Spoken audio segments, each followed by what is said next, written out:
This episode is brought to you by Google Chrome. You think you know a browser, but Gemini and Chrome? That's new. It can help you with practically anything on the web, like restoring a vintage motorcycle from a 50-page restoration blog, or finally break down that long article you've had open for weeks. Gemini and Chrome is here for it. Ready to make anything online make sense? There's no place like Chrome. Check responses, setup required, compatibility and availability varies, 18+. Late night bites with friends? Already hard to beat. That first too hot bite of fries you couldn't wait for, followed by ice cold Pepsi. Now that hits different. Suddenly, the energy kicks back in, the night goes longer, and the laughs don't stop. Because Pepsi brings out more flavor, more fun, and more of the moment. Food deserves Pepsi. Grab a Pepsi Zero Sugar today.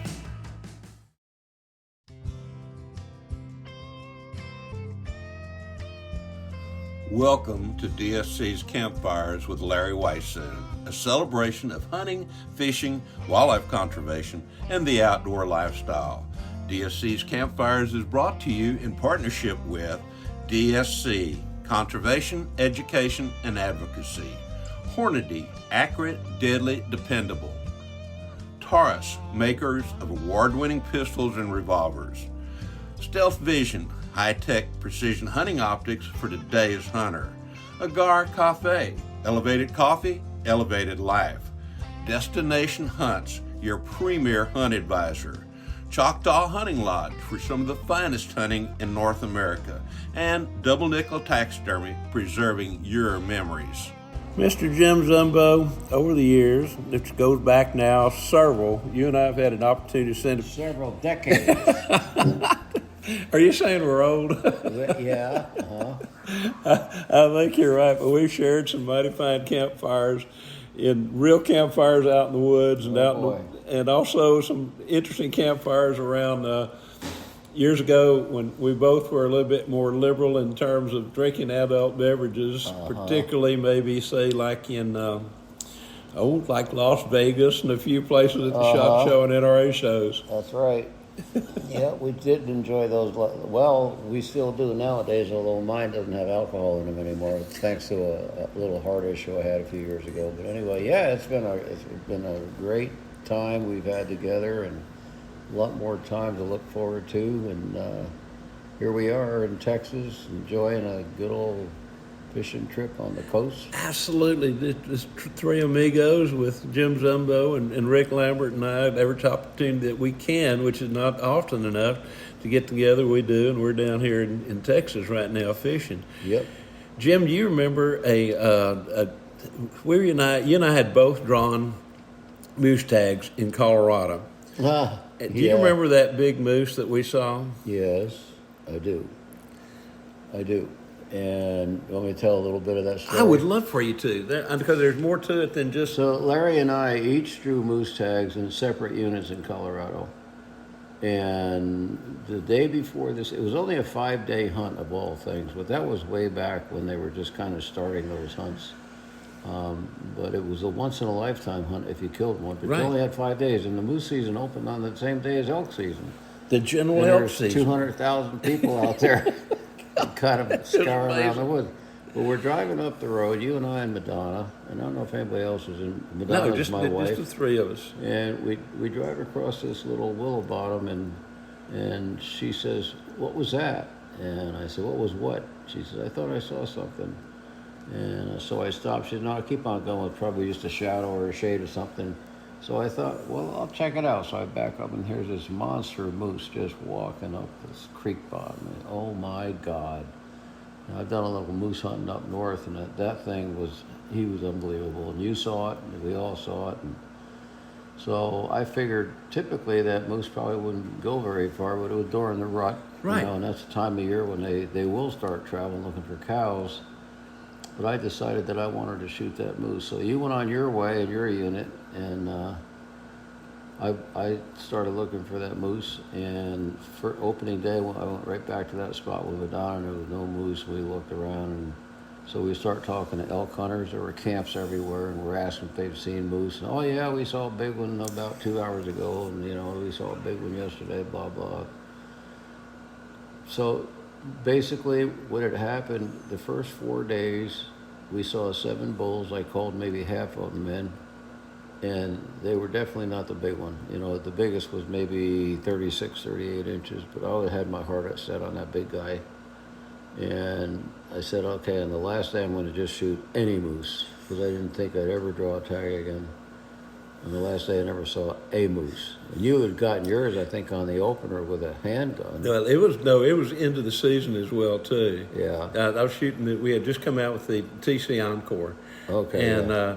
it turned out I couldn't find what was considered a legal moose. I only saw 1 or 2 bulls. We had found all these big moose in these areas where when the season opened, it was covered up with people, with tents and kids running around on 4-wheelers and, you know, all those kind of things. That moose that you're talking about, well, I did shoot one with it was in a 308 Encore with horned ammo toward the tail end, and he was just like maybe a 2-3-year-old moose.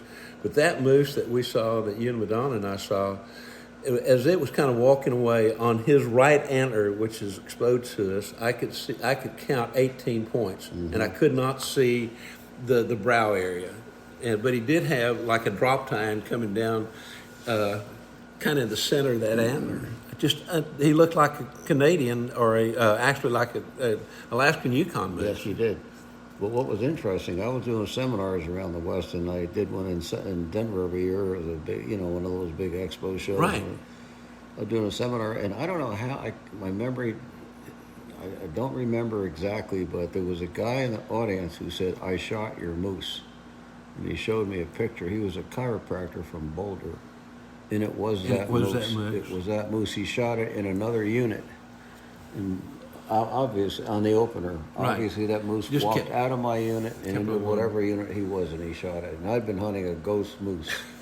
So, but interestingly, now it's once in a lifetime if you kill. If you kill. So I kept applying, and maybe 20 years later, I do another moose tag in Colorado. So I went with a neighbor and my son, and I said, I want the meat. I don't care what it is, as long as it's a legal moose. And my boy had to go out of town on business the next day or 2 days, and I wanted him with me when we got the moose because I wanted to help, you know. And the first afternoon, we driving around this old 2-track, and he looks down on the swamp, and he said, "Dad, there's a moose." And I said, "Okay, what is it?" He said, "Let me check it," because he was kind of in some willows. He said, "It's a bull." And I said, "Good." I started to get out. He said, "But it's only got 1 horn." I said, "That's all right. I don't care." So we got out of the truck, and the moose is in the water. And I learned a long time ago in Alaska, you don't shoot a moose in the water. You know that too. So I ran down the slope, slipped down the slope about 50 yards, and he wasn't but more than 100 yards away, but I wanted him on dry land, so I started calling. Saw the gun, he came right up, and he looked behind a tree, and I popped him right underneath the chin, and he went down. We had ropes and all kinds of stuff, so we just tied onto him and pulled him out of the truck. And that was my moose. So we had to take it to the game warden station. It was mandatory, and the guy looked at me and he said, "Why in the world did you shoot a 1-horned moose? There's plenty of moose out there." I said, "I just wanted the meat. That's the deal, you know." So we measured the horn. He made believe it was the same size horn on the other side. He said that would have been a 42-inch moose, which wasn't bad. But anyway, it was okay. I was happy. Oh heavens, yes. Yeah, mine was a young moose, and we had hunted hard and walked into the wilderness area, and I passed up a bull about the same size as the one that I ended up shooting that ran across the road from us, and we followed it up, and I got in there, and that moose, I've shot several moose, but that moose did not want to go down, and I shot him like 8 or 10 times right through the heart and lung area, and like 4 shots on one side, and he turned around and showed me the other side, and I shot him there. And all of them were killing shots. It just shows how tough and tenacious for life those Alaskan moose can be. Brings back so many memories on so many different things, and different shows and things that we've been in. You spent a lot of time years ago. I've been going back, and I've run into several people now here as of late that attended some of our NRA Great American Hunters Tour days. What we're going to start right here again. We got interrupted just a little while ago. We were talking about the NRA, Great American Hunters Tour. What are some of the things you remember about it? Well, number one, it was kind of a crazy tour because we were, as you know, you were on it. We were assigned a team. There were 3 of us, and we went from town to town to town to town. Like, we had a van that we drove in, and then the NRA people had a big truck with all the stage equipment. I mean, they really did this thing up. So we'd be in one town one night, and next night we'd drive to another town, and then keep on going. I remember we were in so many different venues. We were in Scoot auditoriums. We were in one time in West Virginia, Wheeling, West Virginia. We were in an ice skating rink, and it was colder than heck. And we're out there trying to talk about hunting. But one of the funniest things in California on another tour, I can't remember who I was with. It might have been Judd Cooney and Paul Newsom from Oklahoma. I think there were the 3 of us. And we had a van, and we parked it in a parking garage, like on the 5th floor or whatever. And we got done.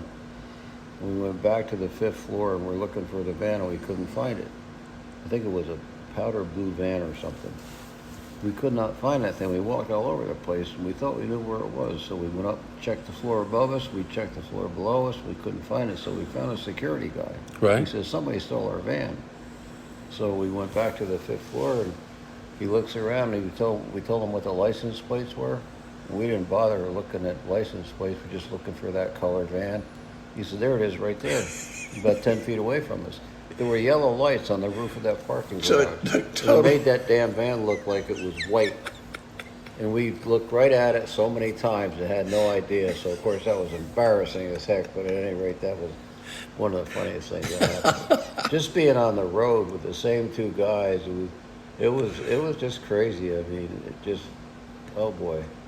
Yeah, lots of memories.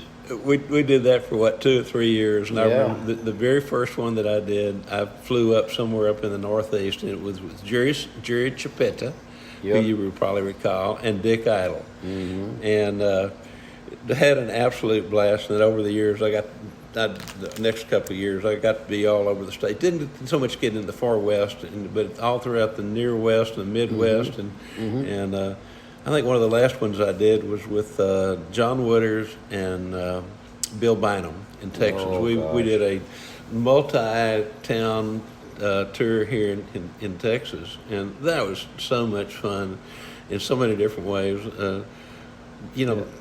People probably don't hardly remember who John was, but John did a called the Buck Sense column for Peterson's Hunting for a long time, and very, very, very fabulous writer. But what they probably didn't know about John was John had a repertoire of jokes. We would get in the vehicle, and I drove, and John would sit beside me, and Bill would sit in the back seat. As soon as I'd get in there, John would tell a joke. And he told jokes for 6-8 hours one day, 6-8 hours the next day, and he never repeated the same joke. It was all new jokes. It just absolutely amazed me. And, amazing. And like I said, he had a lot of talents, but I don't think a lot of people realized what was going on there. But those tours really were beyond fun. They were really educational, weren't they? They were. They really were. Like you'd be talking about whitetails, I'd be talking about elk, but they always had a local guy.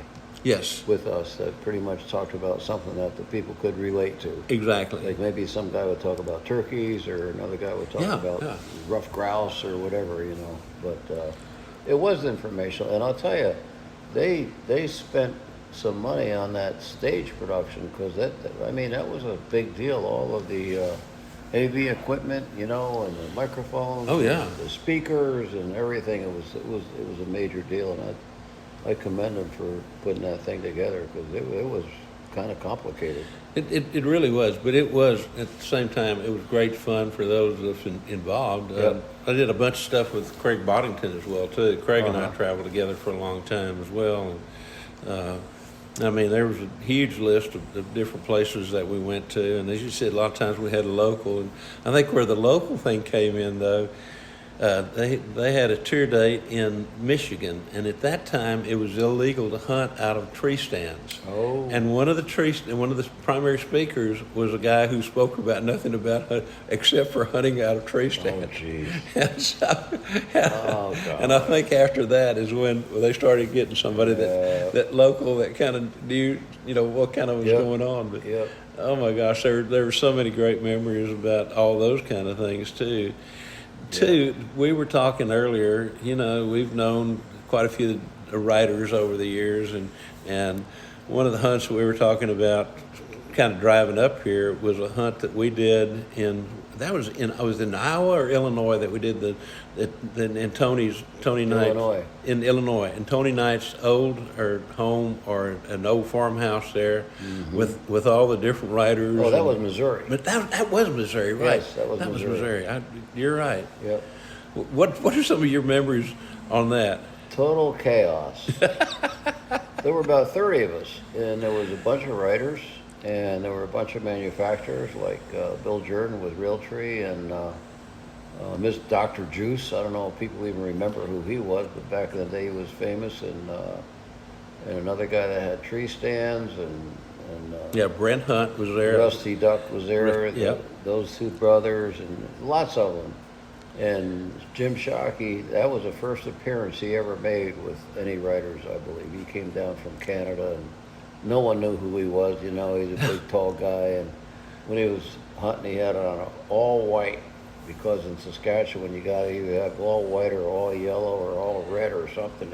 That's right. It had to be one of those three colors. It's like, who was that guy? But at any rate, here we were.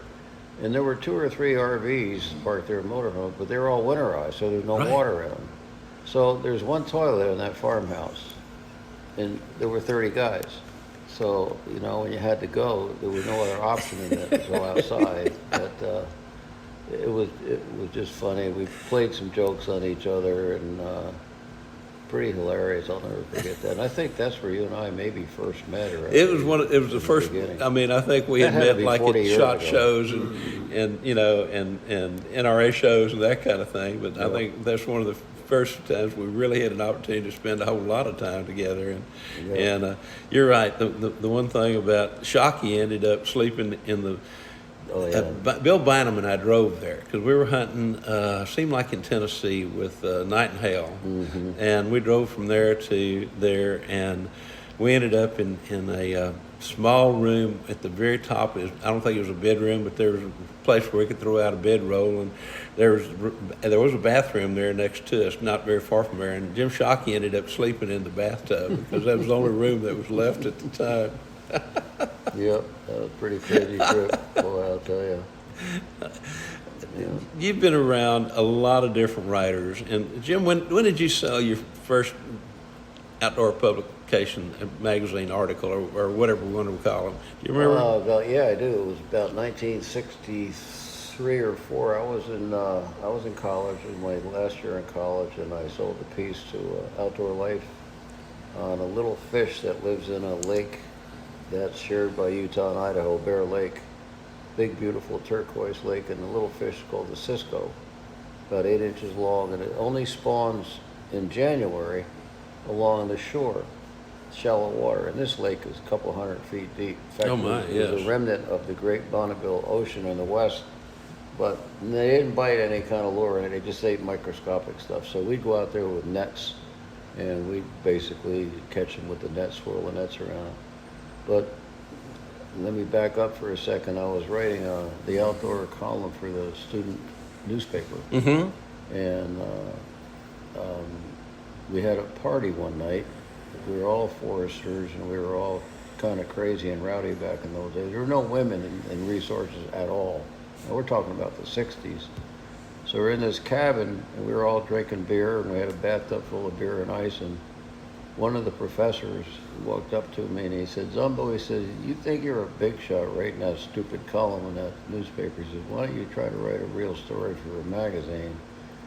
I said, "No, of course, had a couple beers," and I says, "All right, John, that's a deal." He says, "I'll bet you a case of Lucky Lager beer that you can't do that." So I said, "You're on." So at any rate, I wrote a query to Bill Ray, who was the editor of Outdoor Yes, Life. right. He had started a lot of guys out. He was a kind of editor who really read everything, and he would actually respond to even the worst doggone queries, but he told me he'd look at the story on speculation. Right. And so I borrowed a camera and went to the lake, and it was a big gala event. There were people from Idaho and Montana and Utah and Wyoming, and they were all catching fish, and the Lions Club was out there selling hot dogs and hamburgers, and everybody was drinking hot chocolate. It was cold. I mean, 20, 30 below zero.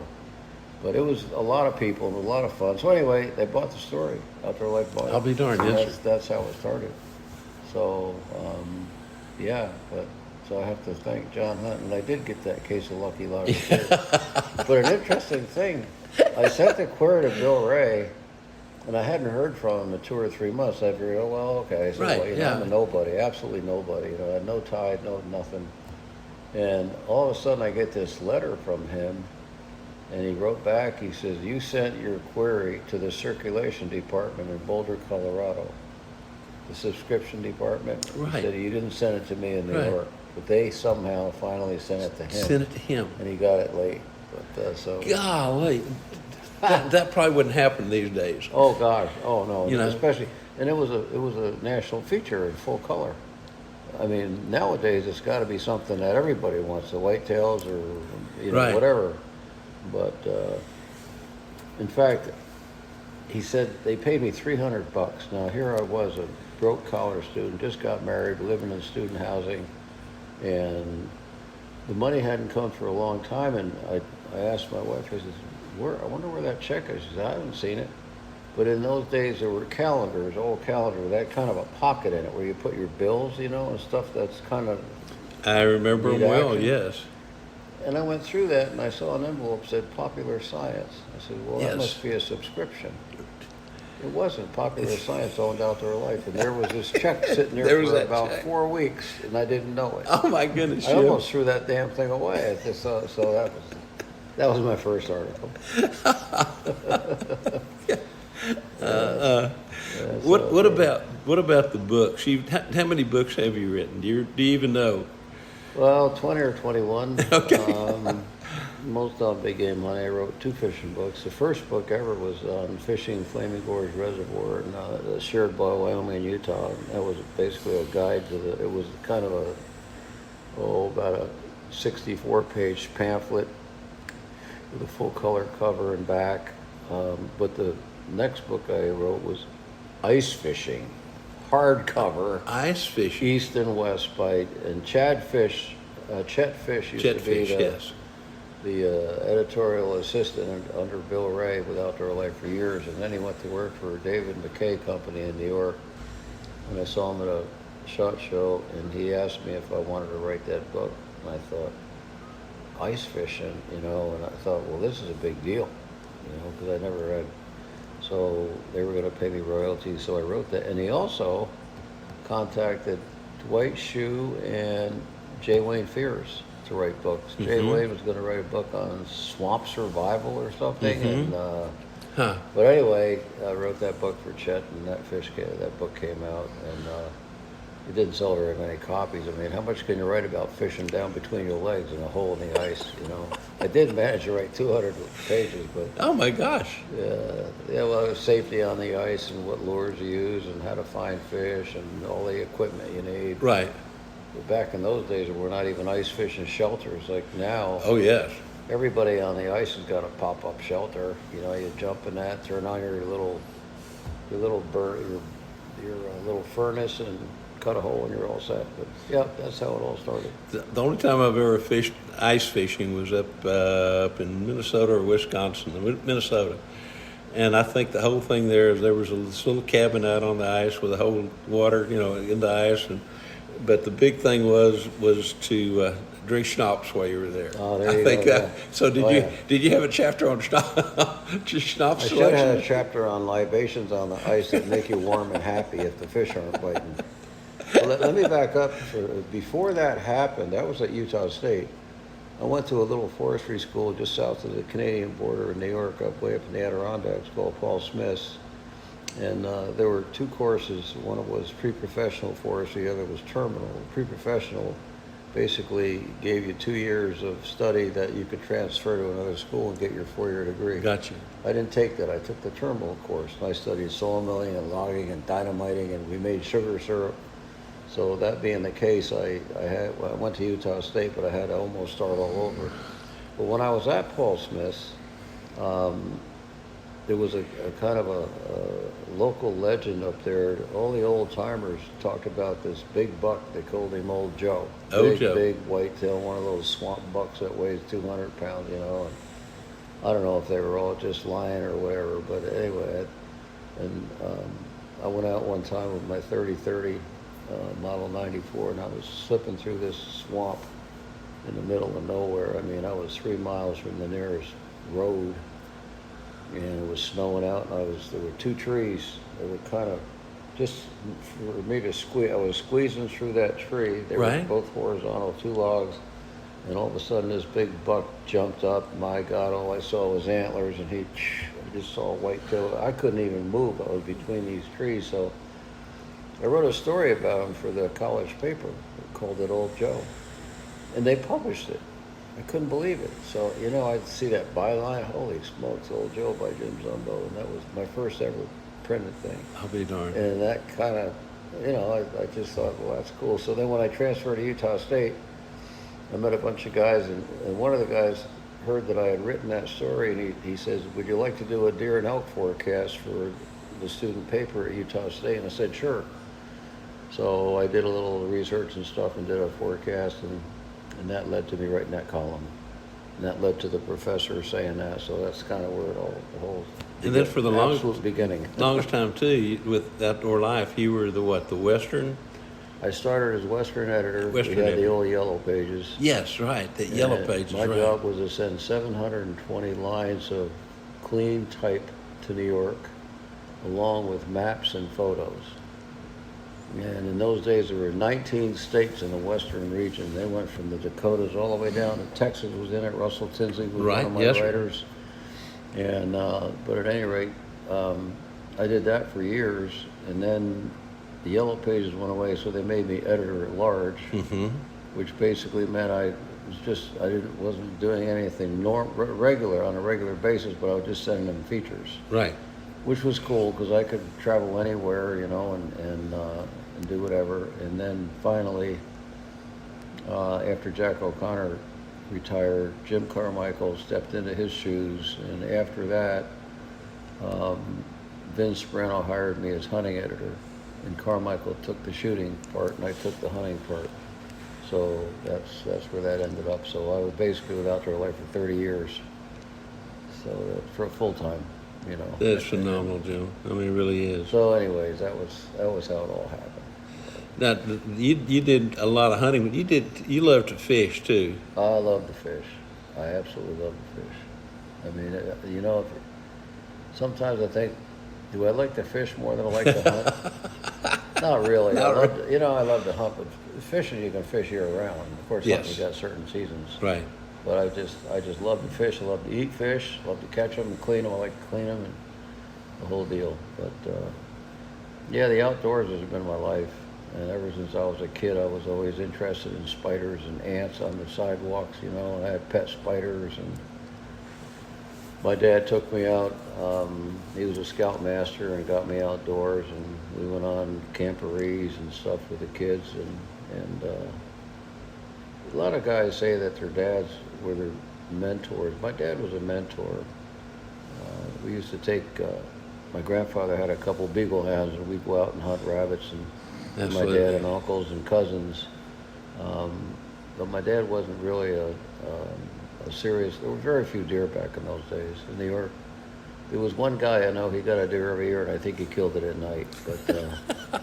But yes, no, seriously, you know that. I know. You see a deer track and you tell, oh my God, I saw a deer track. Yes, it's the same way in Texas where I grew up. Yeah.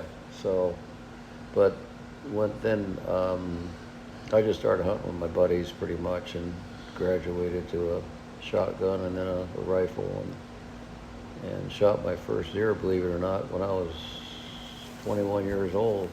Shot a mule deer in college. Hello. Hello.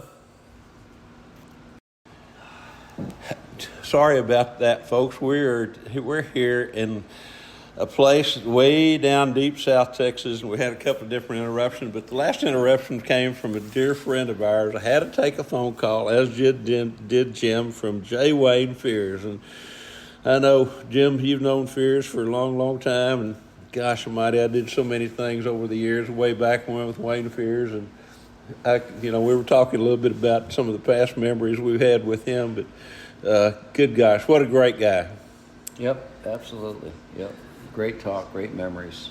I spent a lot of time with Fears over the years and in a lot of different places, and he and we'll have to tell another story sometime. I'll get him back on. I've had him on the podcast in the past, but we'll try to get him on here before too very long.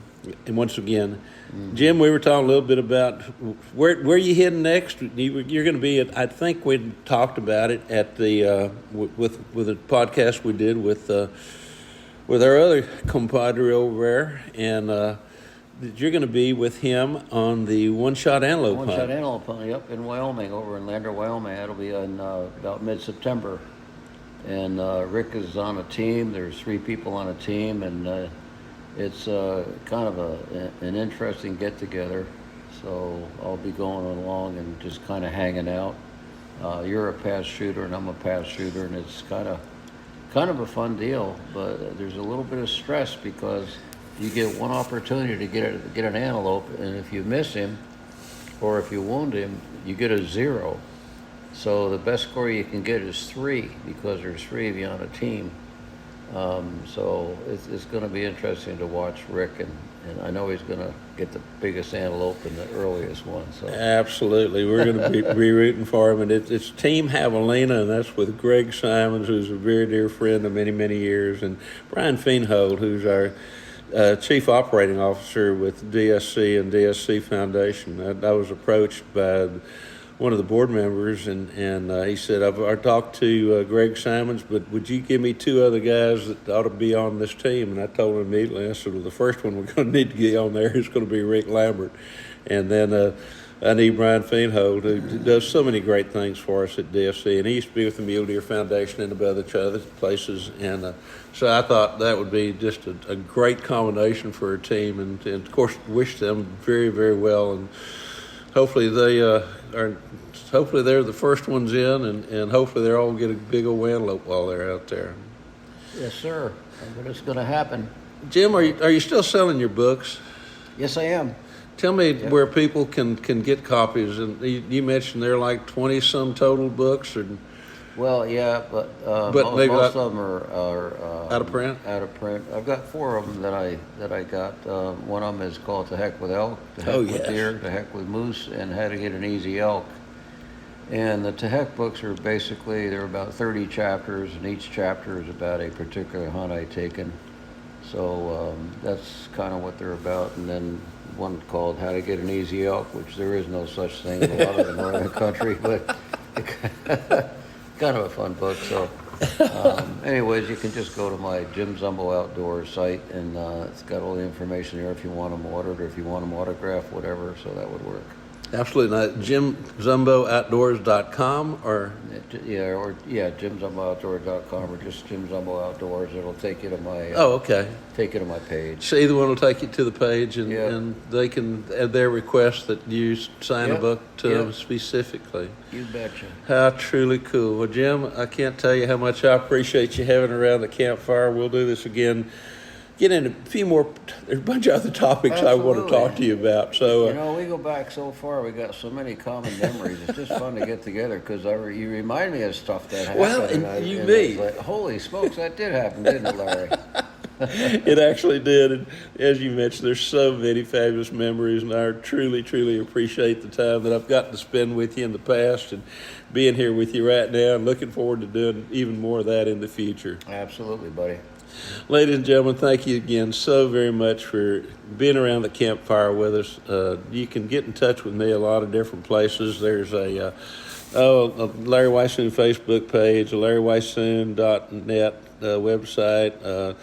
do a bunch of other different things, but you can also look at TikTok and find LW's Whitetails, and that's spelled WHITETALES, for a bunch of little short stories. And don't be surprised if you don't hear Jim Zumbo's name mentioned in there a time or two as well, too, and maybe Rick Lambert and Wayne Fears. You've already heard me talk about him there, but go to see those. They're little short video stories that I tell, and you can get a bonus to video on the episodes of this by going to Larry Weishuhn Campfires on YouTube. So till next week, Mr. Zumbo, thank you so much for having been with me, and we'll see you folks right back here next week.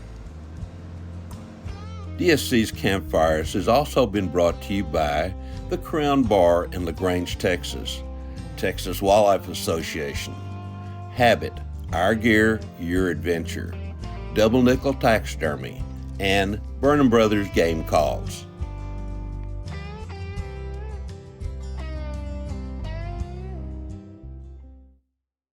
This episode is brought to you by ChatGPT. Hey, it's Bill Simmons from the Bill Simmons Podcast. Have you guys heard about ChatGPT work? It's the new way to use ChatGPT for bigger multi-step projects. And when you need more than just answers, give ChatGPT work access to your apps and files, and it can create real work documents like spreadsheets, slides, and structured reports. Get started at chatgpt.com by selecting work mode, available on Plus and Pro plans. I see you. Avatar: Fire and Ash is now streaming on Disney+. It's the film critics are calling the best Avatar yet. Yeah! Go, go, go, go! A true epic and completely jaw-dropping. This is the only pure thing in this world. Return to Pandora on Disney+. It will be an adventure for the whole fam. And watch the Oscar-winning phenomenon at home. This is sick! Avatar: Fire and Ash, now streaming on Disney+. Rated PG-13.